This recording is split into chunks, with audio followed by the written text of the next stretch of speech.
Siamo con il mister dell'Alitalia Calcio, mister, 3 punti fondamentali in chiave classifica, non era un campo facile soprattutto perché la Toni Ponzi con un'eventuale vittoria si sarebbe potuta garantire la matematica permanenza in Serie A, invece questa vittoria vi rilancia in classifica prima dell'ultima di campionato e soprattutto impedisce la fuga del Toni Ponzi e quindi sino ad ora si potrebbe anche giocare l'ultimo play-out.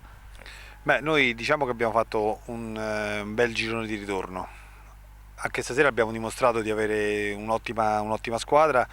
Credo che abbiamo meritato sul campo i 3 punti e giocheremo tutto all'ultima partita. Purtroppo ci siamo ridotti adesso a giocarci così all'ultima partita, però va bene così insomma. Con questa vittoria agganciata in classifica la Roma Calcio 8 che giovedì è impegnata sul difficile campo ovviamente del Chicco dello Scapicollo e per quanto riguarda gli scontri diretti loro sono in vantaggio, c'è un obiettivo diciamo prima di quest'ultima giornata, cioè dite insomma noi vogliamo non so, arrivare dodicesimi piuttosto che undicesimi piuttosto che tredicesimi, qual è l'obiettivo? Il nostro obiettivo è vincere la partita che ci resta, abbiamo giocato gara per gara cercando di vincerle e abbiamo fatto degli ottimi risultati fino adesso, giocheremo tutto all'ultimo.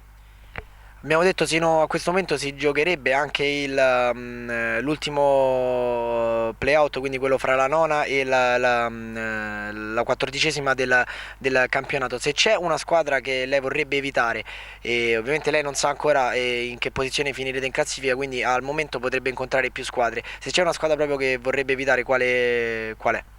No, no, noi le affrontiamo tutte come abbiamo fatto fino adesso, quindi non ce n'è una in particolare, le squadre sono tutte di ottimo livello, quindi non riuscirei a dire meglio una che l'altra, per noi va bene quella che capita e l'affronteremo come abbiamo fatto fino adesso. Prossima partita col De Angelis? A noi servono i punti, quindi c'è poco da dire.